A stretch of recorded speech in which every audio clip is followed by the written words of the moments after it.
when you were nominated as the candidate for the Liberal Party for Delta, you were the executive director at Delta Chamber of Commerce, and you are currently on leave from that responsibility? I've actually left my position. You have left your position? Yes. And that happened after you became the candidate? So I was announced as the candidate, and then I completed my time with the chamber 2 days before the election. Oh, okay. All right. Yeah. So why did you decide to get into politics? Because right now it is more important than ever that we have strong voices standing up for Canada and standing up for Delta. I've had the opportunity to work with our community in many, many capacities through my time with my businesses and with the Business Association and the Chamber of Commerce. And I know that Delta is a very special place that needs strong voices to make sure that our interests are represented in Ottawa. We want to make sure that we have strong voices in Ottawa. And why did you choose to become a candidate from the Liberal Party? What is it about your ideology that aligns with the values of the Liberal Party of Canada? I think the most important thing is, coming from a small business perspective, is I wanted a place where we could be looking out for the economy and the businesses in Canada, but also taking care of the people, because that is the most important thing. And so for myself, that was where I found the best alignment, was with the Liberal Party, with their focus on strengthening our businesses and taking care of the people and the community or the environment. What are you hearing from voters in Delta as you do door knocking, as you're campaigning? What are some of the chief concerns that people have voiced to you? Well, definitely many doors are mentioning the economy, and as part of the economy, the response to Mr. Trump's tariffs and to protecting the sovereignty of Canada. This is by far one of the things that people are speaking about first. And again, we need a strong commitment to our economy that's going to grow and be able to sustain ourselves so that we can stand up to Mr. Trump. We want to make sure that we are not too dependent on the United States. And I think diversification is going to help us in our trade. And I think right now is the right time with Mr. Carney as our leader. He has the skills, he has the knowledge, and he has the maturity to be able to handle this circumstance and to make sure that we're going to do it in a way that is respectful and putting Canada's needs first. Given how erratic some of the rhetoric is coming out of the U.S. administration, and things seem to change at the drop of a hat because it's like on again, off again kind of tariffs, and it seems like there isn't really a plan.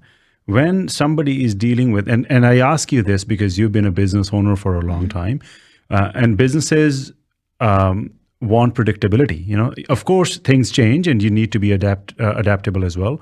But predictability is one of the cornerstones on which economies and businesses thrive upon.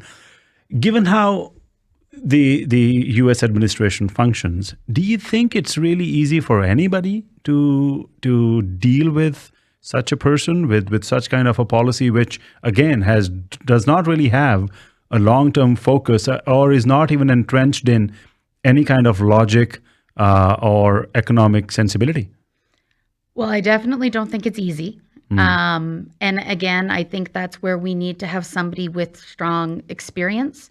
You know, Mr. Carney, with his experience with the Bank of Canada, his experience with the Bank of England, and just his experience in both public and private sector, we can't deny he's got the experience to be able to lay out a plan and to be able to take into account. We're not going to be able to control Mr. Trump's actions, unfortunately.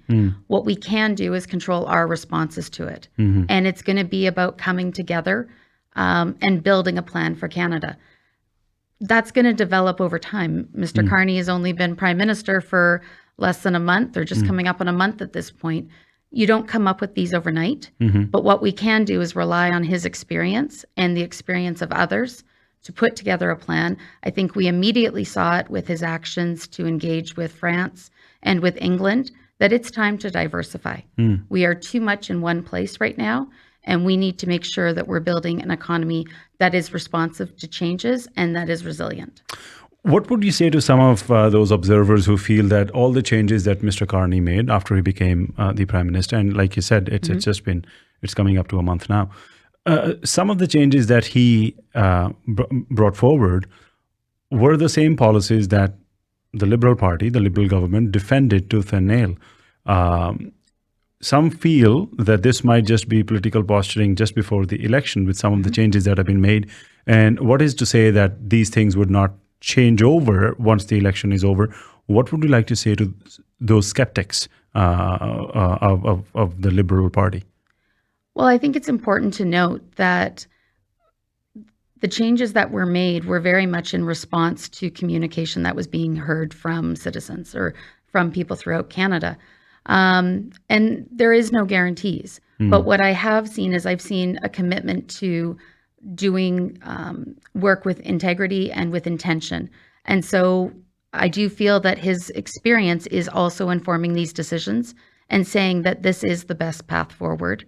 As he mentioned with the carbon tax, it had become too decisive. And we can't let ourselves get distracted with things like that. So by making a change, now we're in a position to be able to lay out plans going forward, because just being divisive is not going to help us.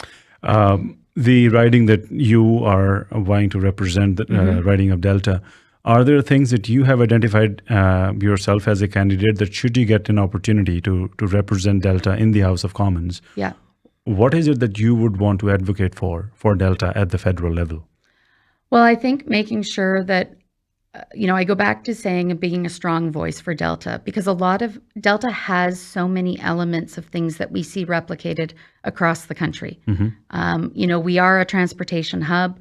We have such a large port with goods coming through. We have the distribution associated with that.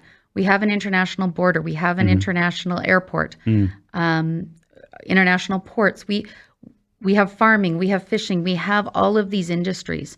And so what I want to make sure is that Delta is part of these conversations on the broader scale, so that as the country's making decisions, the Delta voices are being heard. We need to make sure that we are growing as a community in positive ways and making sure that our needs are being met. Funding for the tunnel replacement? Funding for the tunnel replacement will definitely be part of the conversations. I've already started speaking with the ministers about it. I did have the opportunity to see Mr. Carney, and I definitely made sure he knew that that was still a key priority for Delta. We need to get that replacement crossing done. Anything else you'd like to add and your appeal to the voters in Delta?